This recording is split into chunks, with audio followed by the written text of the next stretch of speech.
Добро вечер уште еднаш од мене. Јас сум Јадранка Костова. Вие го следите Отвореното студио на Еден телевизија. Во овој појас од Отвореното студио ќе дебатираме на прашањето каква изборна кампања може да очекуваме на престојните претседателски избори. За дебатата или за анализата имам двајца гости, јас реков пиар експерти. Тоа се Никола Спасов од агенцијата Рейтинг и Петар Арсовски од агенцијата Креатив. Добре дојдовте. Моето прво прашање. Дали фактот што ВМРО ДПМН веќе има свој кандидат за престојните претседателски избори дава предност на СДСМ и партнерите коалициски за подобра подготовка на престојните избори, бидејќи, нели, знаат кој е нивниот против кандидат? Јас прв? Ајде се исто. Првите кои што ќе излезат со кандидат, во основа, да, го откриваат својот кандидат и даваат можност на другата страна да направи подобра анализа и подобро мечирање на своите потенцијални кандидати и да го избере најдобриот кандидат нели, кој може да му се спротистави на веќе избраниот и дефиниран кандидат од другата страна. Но од друга страна, оној кој што прв ќе излезе, пак има предноста да многу порано да започне кампањата и многу порано да се профилира во јавноста, нормално со добро организирана кампања уште од самиот почеток. Неколку недели има повеќе за подготовка. И да почне веќе да ги пласира пораките, да го постави наративот да започне со можеби некоја негативна кампања веќе против потенцијалниот против кандидат и така натаму. Меѓутоа, она што досега го видовме од кога се избра Гордана Силјановска е се уште една неорганизирана кампања. Би рекол, првите неколку дена нешто поактивно, сега веќе гледаме дека и нешто послабо. Не е доволно јасна на почетокот, можеби во пораките, особено затоа што мислам дека и може понатаму да збориме позицијата на ВМРО ДПМН за претседателска кампања не е толку јасна. И така што во овој момент мислам дека да, има СДСМ некоја предност да се уште размисли со кој кандидат да отиде и подобро да се подготви за посилен старт од моментот кога истиот тој кандидат ќе биде избран, бидејќи видовме дека стартот, јас по моја процена на Силјановска не е толку силен и толку организиран колку што би можело да биде. Арсовски? Точни се теоретските постулати за кои говори Никола. Во овие претседателски избори имаше два политички момента кои се важни при изборот на кандидатите. Јас би рекол дека поголем хендикеп за ВМРО ДПМН и предност за СДСМ е што електоратот ќе го перцепира кандидатот на ВМРО ДПМН и контракандидатот на СДСМ низ призмата на Ѓорѓе Иванов. И тоа е најголемиот хендикеп на Гордана Силјановска во овој момент, бидејќи онаа критичка јавност која во моментот е поддржувач на СДСМ ќе ја врзе незиниот архетип, ќе го врзе со архетипот на Ѓорѓе Иванов кој носи негативни предиспозиции барем во тој дел од електоратот. За тоа гласачко тело. За тоа гласачко тело, тоа е првиот политички момент и вториот е така изборот на СДСМ е задоцнет во смисла на тоа дека имаат веќе контракандидат пред нив и можат да изберат кандидат кој е направен за да се спротистави на тој, но истовремено се оптоварени од потребата за консензуален кандидат. Има тука и политички момент околу тоа како го бираат кандидатот и дека тој треба да најде некако да ги задоволиш сите коалициски партнери. Треба да најде најмал заеднички во партијата да бидат задоволни. Во партијата да бидат задоволни и така натаму. Точно е, се согласувам дека почетокот на кампањата е можеби некоординирана од страна на ВМРО ДПМН, има таму неколку проблематични наративи, но ова е почеток на кампањата. Мислам дека кога ќе се појави контрапунктот на СДСМ, ќе се издиференцираат тие две кампањи малку. Така. Кога поглед нешто, исто така излегувањето со кандидат толку рано тој кандидат се става на мета на негативна кампања. Значи опозицијата има многу повеќе време сега да подготви негативната кампања за Силјановска, отколку што да речеме тоа може да го прави ВМРО ако не се подготви паралелно. Добро, но СДС се спомнуваат 3-4 кандидати, па и ВМРО има време да се подготвува за секој од тие. Сакам да кажем и да се подготвува и да се почне на некој начин. Спасо, вие правите анкети обично, нели, мерите рейтинзите. Спомена, нели, преска, сега предпоставувам дека СДСМ и партнерите ќе прават истражување на јавното мислење во кои сите тие можни кандидати ќе ги спротистават на Силјановска Давкова. Колку овие резултати се поклопувале потоа во тек на гласањето, бидејќи се правеле и порано? Па тоа е тешко да се каже, затоа што има секогаш секоја партија испречена пред тие два одлуки. Секогаш партијата прво го бира кандидатот, односно да кажем лидерот на партијата со најдесното раководство, кој што име политички условно подобен внатре. Односно секоја партија преферира партиски кандидат доколку тој ги исполнува условите и добро стои во јавноста, отколку не партиски. Тоа е логично и така натаму. А второ, тоа секогаш го вагаат со победата, бидејќи на крајот победата е таа што е најбитна. И од таму многу е тешко да се каже точно како доаѓа до тој процес. Тоа е еден практично процес на вагање помеѓу тоа кој кандидат може да победи, со тоа кој кандидат е најподобен. Што помалку се шансите кандидатот кој што најподобен да победи, тоа му се него помалку шансите и да биде кандидат и обратно. Така да тоа е еден процес кој што никогаш не е ист и никогаш не се одвива на ист начин и пак има правила. Туку станува збор секогаш на мерење на проценти и можности во однос на тоа со кој да се излезе. Инаку логично, не само СДСМ, сега зборам генерално за политичките партии, кога имаат два кандидати кои што знаат дека можат сигурно да победат двата, ќе го изберат оној некој што е подобар од нив двајца, него кој што повеќе одговара во тој момент на политичката партија. Така, но сега како што рековме, треба прво тој во самиот СДСМ да ужива поддршка. Па ако ужива таму поддршка, можеби нема да ужива кај албанските партии гласачи, затоа реков дека и тоа е малку комплицирана процедура. Неколку од тој аспект. Значи се гледа гласачкото тело на самата партија, се гледа колку може дополнително да го расшири тоа гласачко тело преку неопределените, односно колку досега колку пенетрира во неопределените, па дури и во гласачкото тело на спротивната партија. Јас имам една анализа, мислам, тоа е теорија која што вака генерално со клиентите комуницирам, а таа е дека доколку вашиот кандидат е добро поминува дури кај противничкиот табор, односно има сериозен процент кои што кажува дека имаат позитивно мислење за еден потенцијален кандидат, тоа е многу веројатно дека тој е добар кандидат и за најголем дел од неопределените. Бидејќи кога дел од противниците може да надминат својата партиска определба и да кажат дека за некој имаат позитивно мислење, тоа значи дека тој веќе генерално добро поминува низ повеќето групи на потенцијални гласачи. Арсовски, што би им препорачал као пиар експерт на СДСМ? Примери. Во оваа ситуација бројките кои ние ги гледаме, релативно покажуваат дека било кој од овие 4 кандидати кои се спомнуваат како фаворити на СДСМ би имал стратешка предност над Гордана Силјановска во било која претседателска кампања. Особено доколку биде консензуален кандидат. Предноста која ќе донесат албанските гласови уште во првиот круг, значи јас мислам дека во овие избори ако се случи консензуален кандидат, првиот круг ќе наликува на вториот круг на други претседателски избори, дека тоа е стратешка разлика која ќе биде тешко надомеслива за ВМРО. И тие влегуваат во релативно известна. Да, но нели Гордана Силјановска Давкова е кандидат на која предпоставувам во ВМРО не се надева да привлечи неопределени. Знаете како точно е изборот на Гордана Силјановска пред Владко Ѓорчев индицира дека има некаква стратегија во ВМРО на приближување кон. Предпоставувам дека тие прават анкети, тоа е сигурно. А сепак нејзините почетни пораки во кампањата се уште подесни од Владко Ѓорчев.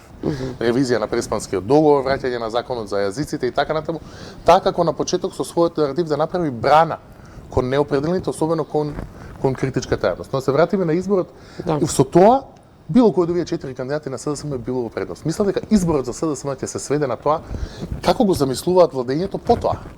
Каков претседател замислуваат, бидејќи изборот на кандидатот говори и за тоа како СДСМ го проектира односот влада-председател во иднина. Изборот на партиска личност говори едно за тој проектиран однос, изборот на надпартиска личност зборува друго за тој проектиран однос. Но Арсовски, Ѓорги Иванов не беше партиска личност во ВМРО, ама таква, да речам, буквално партиска политика водеше на ВМРО. Јас не се сеќавам дека за минимум, за една минорна работа имал поинаков став од владата на Груевски. Имено. За разлика дури од Борис Трајковски, Бранко Црвенковски, Киро Глигоров. Имено и токму заради тоа во бројките луѓето покажуваат дека би сакале некаква критичка диференцијација од тоа како го поминал Иванов мандатот и тоа е големиот хендикеп за Гордана Силјановска. Каква кампања прогнозирате или препорачувате на некој од овие тркачи? Па јас прво, она што сакам да го кажам е дека во овој момент имаме се само не навестување на претседателски избори. Значи сега има една класична политичка, дневна политичка кампања која што се сведува на обвиненија, судски процеси, непотизам и така натаму. И се уште ни одблиску го немаме она што би требало да биде претседателска кампања, каде што ќе се зборува за надворешна политика, за геополитика, за што ти ја знам одбрана и така натаму. Значи која што нормално ги носи ингеренциите на претседателот и тоа би биле темите кои што таа кампања би. Но кај нас и на локални избори доминираат некои големи теми. Сакам да кажам, овој наратив кој што е сега на дневна политика, на дневно политички теми не ја одговара на власта во овој момент, затоа што таа ја влече генерално надоле, односно се негативни тоа пораки кои што секој ден се шират. Она што би требало да биде кампањата е да се врати на оние тези кои што беше референдумот, тоа е дали сте за кандидат кој што ќе го продолжи нашиот пат кон НАТО со сите чекори кои што следат, или сте за некој кој што сака да ревидира и да врати све на почетокот како што било, и да се обиде СДСМ да го мобилизира истото гласачко тело кое што го поддржа референдумот и кој што гласаше за, заедно со консензуалниот кандидат и заедно ако има консензуален кандидат со тие албански гласови, и на тој начин да се обезбеди многу сигурна победа уште во првиот круг. Значи тоа е една, да кажам, стратегија која што би требало да ја видиме во јавноста, кој што наратив кој што треба да се наметне. Да, но вие не можете да премолчите ако кандидатот на СДСМ и партнерите ја го тера тој наратив, нели, на евроатлантски интеграции, ВМРО ДПМН ќе си тера, како што рековте, дневните пап. Но вие не можете да премолчите, да не одговарате и реплицирате. И тоа ќе настане се и сечто. Се согласувам и мислам дека тоа и се случува. Мислам дека ВМРО ДПМН, како што кажав сега на почетокот, ќе се вратам на таа теза, има многу, и го каже и Пеѓа тоа, лоша позиција. Значи, избра кандидат кој почна да се обраќа на неопределените, па дури на гласачите на СДСМ, фотографија од Киро Глигоров, фотографија од Десковска и така натаму, а при тоа има многу радикални ставови и искажа неколку сериозно, да кажам, цврсти десничарски, нели, позиции. Тука направи една конфузија. На претседателските теми и на темата договорот, името ВМРО ДПМН на многу лоша позиција. И силно не смее да оди против, мора увиено тоа да го тера, истовремено бидејќи да не ги откаже собствените гласачи, истовремено им требаат албанските гласови или неопределените кои што пак сакаат да чујат поумерени пореки. И затоа на ВМРО ДПМН му одговара дневната политика, односно кога ќе излезат граѓаните да гласат дали се за или против владата на Заев и не знам успешноста како што би рекле тие деспот од хунтата и слично. Така. И значи тука отприлика ќе се темелат двете кампањи. Мислам дека битката ќе биде да се тие две кампањи нели не сам да се постави на наративот онака како што им одговара на една од двете партии. Арсовски. Јас мислам дека стратешката цел на ВМРО ДПМН на овие претседателски избори не е победа за претседател, туку консолидирање на гласачката база на ВМРО ДПМН. Особено во првиот круг. Мицковски има стратешка цел, од која помеѓу другото му зависи и фотелјата во ВМРО ДПМН, да покаже дека ВМРО ДПМН, гласачите на ВМРО ДПМН се уште консолидирани, дека таа партија се уште има база и така натаму. И која бројка би го потврдила тоа? Па, јас кога би морал да проценувам, над 350.000 гласови би значило многу добра цифра за Мицковски, а под 300.000 гласови би му е разнишало фотелјата веднаш. Така што тука се движат некаде од прилика според моите проценки тие параметри. И во таа смисла, мислам дека ВМРО ДПМН ќе тера парламентарна кампања. Мислам дека Гордана Силјановска ќе биде маскота која ќе тера некаква квази претседателска кампања на тема преспанскиот договор, не преспанскиот договор, генерално евроатлантските интеграции по кои и таа не знае кој е ставот. А мислам дека под тоа штабот на ВМРО ДПМН ќе тера една сериозна парламентарна кампања, бидејќи целта им е консолидација на гласачката база. Од друга страна мислам дека кој да биде кандидатот на СДСМ, тој пак ќе тера само претседателската кампања, одбегнувајќи ја оваа вторава, и дека тука ќе се средат тие наративи околу иднината, дали продолжуваме на евроатлантскиот пат, дали постои можност тој да се загрози, кој поддржува, како поддржува, дали е достоинствено решението и така натаму, помеѓу романтизам и прагматика. Колку може да очекуваме негативна кампања која ја имаме на сите избори? Многу.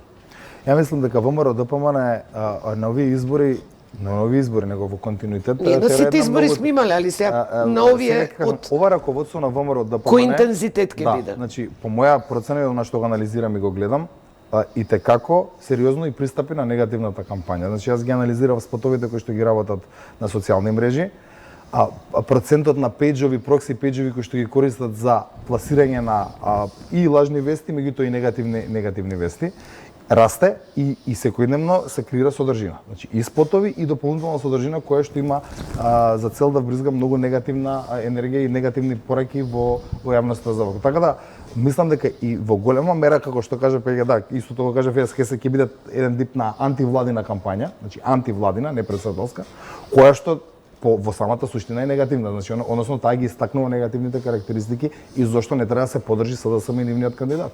И од страна на ВМРО очекувам многу сериозна негативна кампања. Од страна на СДСМ, која што е на власт, исто така очекувам, меѓутоа мислам дека нешто поумерено и мислам негативна кон партијата или кидат лично? Мислам дека и кон партијата, и кон кандидатот, и ќе ги врзуваат сите овие веќе негативни пораки кои што претходно и во текот на, мислам, секојдневието ги испраќаат со самиот избор на кандидатот. И тоа веќе го прават и не гледам дека ќе го променат. Негативната кампања е тренд секаде во светот. Да, добро.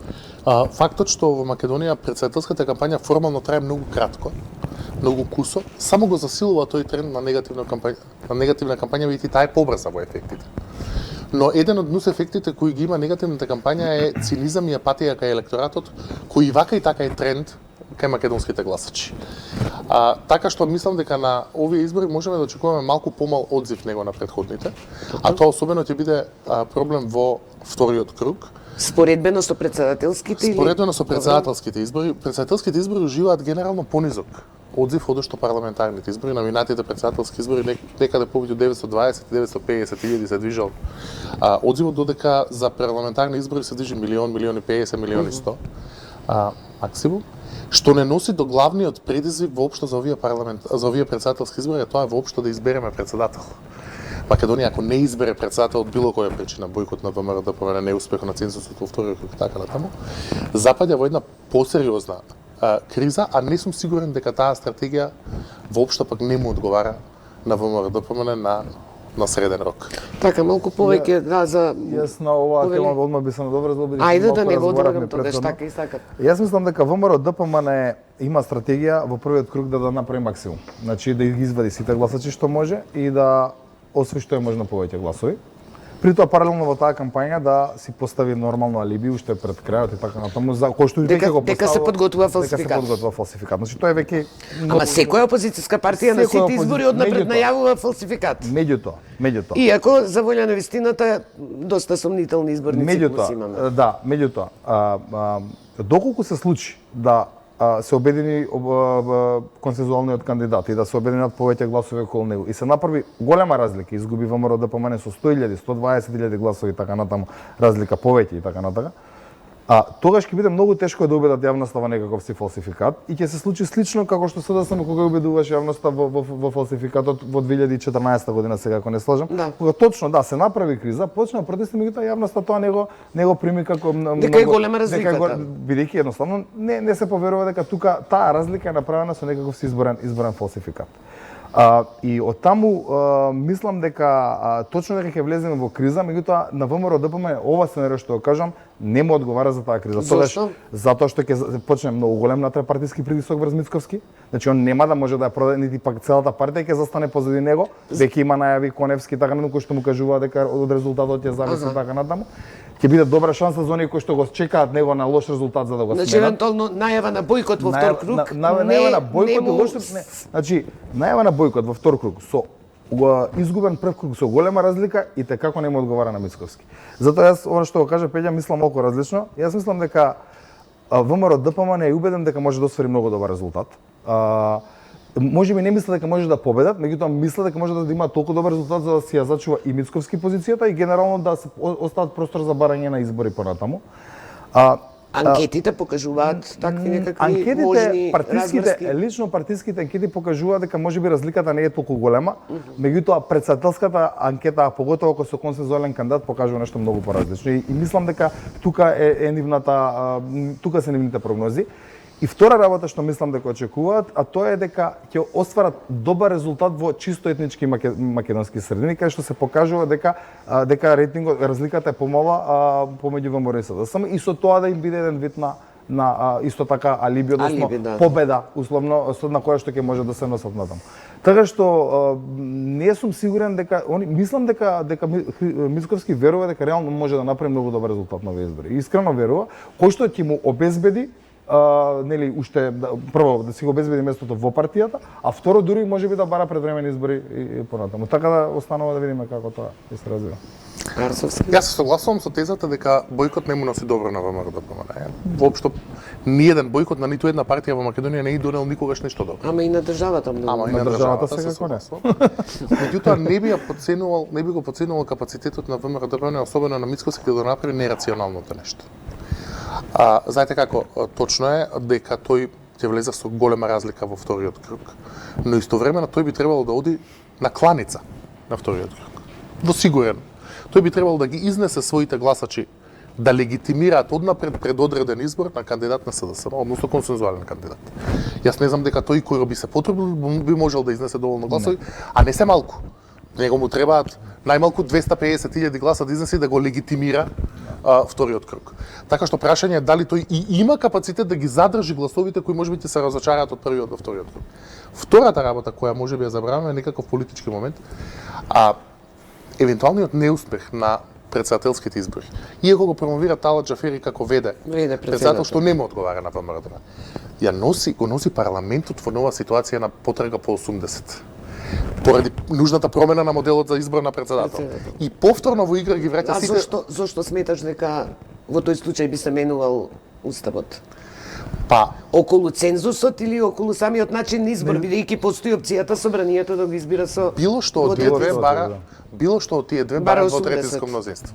Така што во игра се враќа повторно ситуација на прљави преговори, која беше најпогубната за Заев во последниот период. Тој најмногу изгуби од својот рейтинг токму во пролонгирањето на таа криза и во компромисите кои мораше за тоа да ги направи. Јас се согласувам со анализата, иако факт е дека доколку пропаднат изборите, прво многу е малку веројатно, јас не верувам дека ќе се организираат уште едни избори со истиот модел и така натаму, кој што веќе само што пропадне. Што значи дека пропаднат избори ќе значи дека ќе мора да се пристапи кон некаква промена. 2004 се намали цензусот од 50 од 50 на 40, така да дали ќе биде цензус, дали ќе биде повторно се тоа уставни измени. Меѓутоа, јас мислам дека Мицковски ќе има многу сериозен проблем при голем пораз во прв круг да се одржи внатре во партијата. Че за да не може после да таа криза ја засилуваат, па да го напаѓаат Заев за амнестија како што беше за амнестиите и да губи, тој прво ќе треба да се соочи внатре со партијата, а јасно и видливо е дека има сериозна опозиција која што внатрешно, која што чека само лош резултат за да може да го делегитимира, бидејќи лидер кој што не е изгубил избори не може да биде делегитимиран додека не докаже колку ја води партијата и колку тежи. Стам, окей, е тезата, но дај да ги погледнеме малку бројките. Јас зошто мислам дека малку е ситуацијата покомплексна од тоа. Мицковски се бори за парламентарни резултати. Да претпоставиме дека разликата помеѓу неговиот кандидат и кандидатот консензуален ќе биде 100.000 гласа. Добро. И дека Мицковски ќе освои 330.000 гласа, а овој кандидат 430.000 гласа, 440.000 гласа. Мицковски ќе може легитимно да каже ова се гласовите на ДУИ. Кога ќе се одземат гласовите на ДУИ, ние сме пата со СДСМ. Нема тоа да му ја загрози позицијата него внатре. Ако он освои доволно, значи позицијата на Мицковски внатре зависи само од неговиот резултат, а не од разликата. Тој ако успее да освои 350, 360, 370.000 гласа, не верувам дека ќе биде под притисок внатре дека оствари лош резултат. Дури ако кандидатот на консензуалниот кандидат има 100.000 гласа повеќе. И ти мисли тоа не може да се пресмета. Тој да каже тие гласови се Кога се пресмета секојаш се надувуваат. Така, тој ќе си ги надува. Јас меѓутоа сетете се дека вестите од изборите се дека ВМРО-ДПМН изгуби со 100.000 гласа во првиот круг. Значи, аналитиката од кај доаѓаат тие гласови, колку биле точно ќе влезат потоа се прават ден потоа и 2 дена потоа. Меѓутоа, прославата, излегувањето на плоштади, вечерашните атмосфери, утрената сигурна победа на кандидатот на СДСМ и како ќе направат притисок. Јас се согласувам, те разбирам дека он ќе бара потврда. Ако веќе зборуваме за тоа, пата со СДСМ без да ама тоа е многу тешко, тоа е како ја изгубив 3-0, ама 2 гола ми дадоа погрешен пенал. Тоа е тоа. Значи во принцип пораз од 100.000 гласа е пораз од 100.000 гласа и тој и како ќе му биде тешко да го брани. Не викам ја дека он ќе нема аргументи. Да, ова го кажав претходно со македонските гласачи, етничките средини ќе ги кажуваат, може да излезат со теза албанците, еве. Ама тоа е кажување, секогаш бројките овде се манипулира со бројките. Меѓутоа, пак мислам дека таков тежок изборен пораз како што ти го кажеш, мислам дека ќе видиме. Еве, ќе оставиме простор, ама мислам дека многу тешко ќе го брани. И втора работа, што исто така е битна, мислам, пак јас не знам колку тој се уште е стабилен во партијата и каков му е односот доколку такво нешто се случи. И од тоа ќе зависи исто. Че ние знаеме дека има таму сега луѓе кои што покажуваат интереси, знаеме дека нема добри односи со Мијалков, со претходните и така натаму, имаше тука нели за разни и така натаму, меѓутоа не знаеме каква е реалната состојба. И од тоа ќе зависи реално колку тој и како ќе ја заврши. Според ова што го зборувате, тогаш излага дека е добро во првиот круг да нема голема разлика меѓу кандидатите. И сите да се надеваат дека вториот круг носи добар резултат, за да имаме цензус. Повеле. Не, кажи. Во основа, мислам дека македонскиот изборен модел за претседател е малку проблематичен. Ние го избираме претседател со многу висок легитимитет, а тој нема доволно ингеренции. Има тука сериозна дискрепација. Да, од Иванов видовме што се може да си дозволи надвор од уставот и да попречи. Тоа е проблем на системот. Иванов требаше да биде кривично гонет за тоа што го направил. Меѓутоа, ние претседателот го избираме со 500.000 гласа, повеќе него било која влада, а тој нема доволно ингеренции за тоа. По мене, не е лош моделот претседателот да се избира на директни избори, бидејќи е замислен да биде некаков check and balance со владата. Меѓутоа, не треба да постои цензус во вториот круг. Во вториот круг, тие што се заинтересирани да влијаат на изборот на претседател, треба да излезат и да влијаат. Да, овде многу се манипулира токму со цензусот и бојкотот. Доколку не би имало цензус, би биле мотивирани да излагуваат повеќе. Значи, има уште една работа. Претседателот по устав и по неговите ингеренции се мали. Меѓутоа, да не забораваме дека претседателот како фигура е најважниот комуникацијски канал во земјата. Вие сетете сега Груевски кога паѓаше и кога веќе беше делегитимиран заради кримените, Иванов уште добри година две ја водеше и испрекаше политиката на ВМРО ДПМН од претседателската позиција. Значи, ја мислам дека борбата за претседателот како фигура, покрај што се нели ингеренциите и така натаму, кои што ги знаеме кои се и не се нешто, ако не се крши уставот, не се нешто многу битни, тој има многу важна позиција за водење, значи прво за комуникација и второ за поддржување или опонирање на политиките на владата. И како било кое соопштение од претседателот, вие како новинар знаете дека нема шанси да не биде, да речеме, споделено од сите медиуми. И отаму моќта на комуникацијската моќ на претседателот како фигура и неговото влијание врз политиките, генерално јавното мислење, и како е значено и така да мислам дека да е битна фигура и се битни и е важно кој ќе биде претседател. Зошто би било проблематично собранието да го избира со двотретинско? Апсолутно не. Можеби ќе се најде фигура која нема, како да кажам, да го дели граѓанството, како што имаме сега. Јас мислам дека овие две вакви раскарани партии, два табора, се усогласија за избор на гувернер на Народна банка, за директор на ОТА. Можеби, не знам, мислам дека претседателската позиција од овие причини што ја кажав е важна, и прашање е каков ќе биде тој модел на Ама Спасов, ниеден претседател не беше признат од опозицијата, почнувајќи изборот на Глигоров 94-та. Да.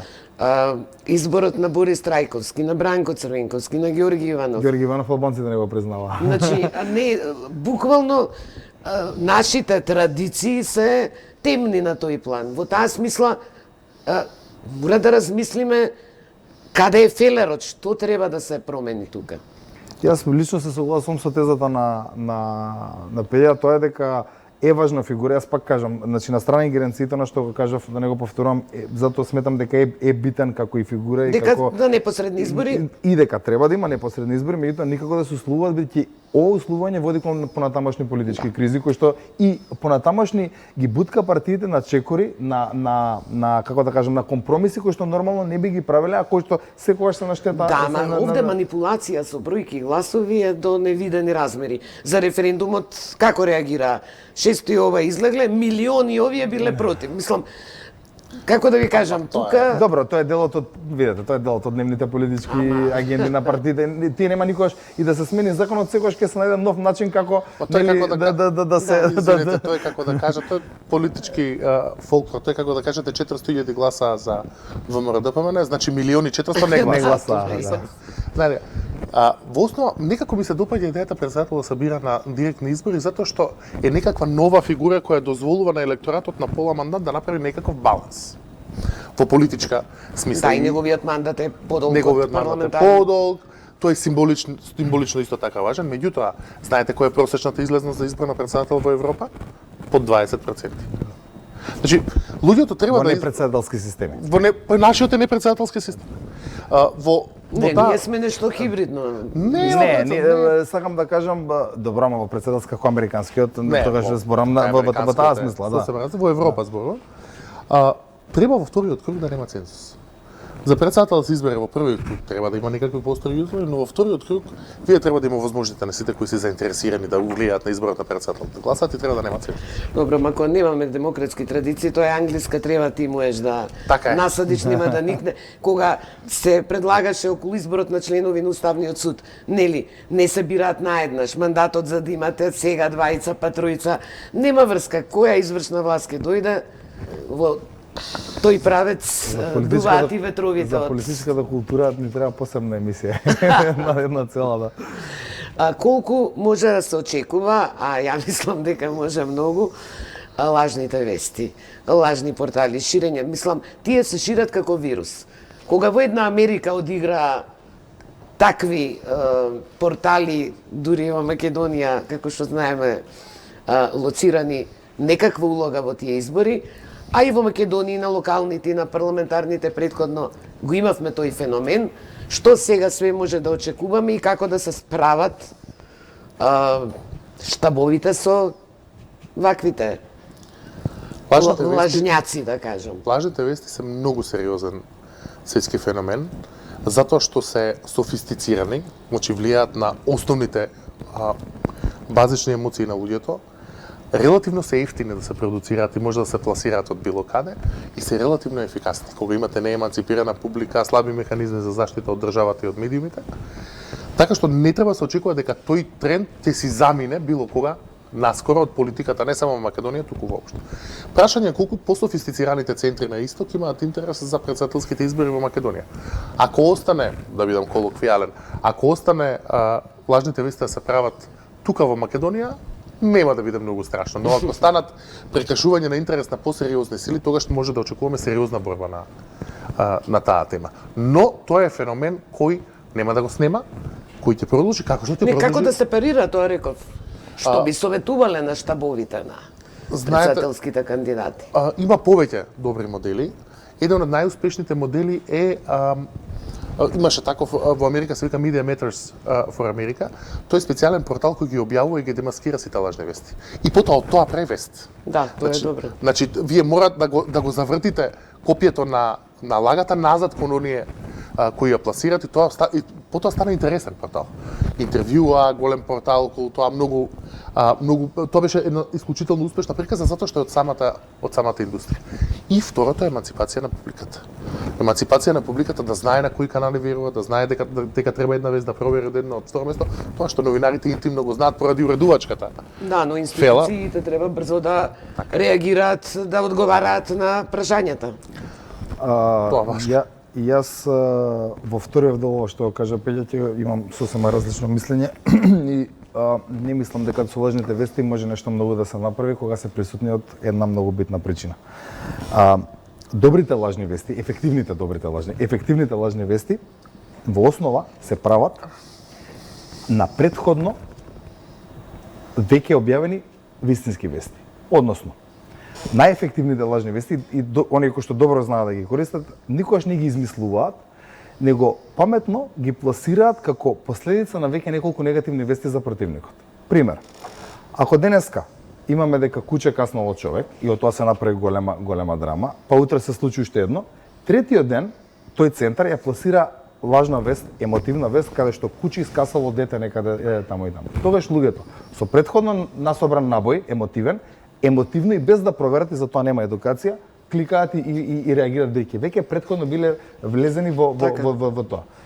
Луѓето денеска се информираат од социјални мрежи и од наслови.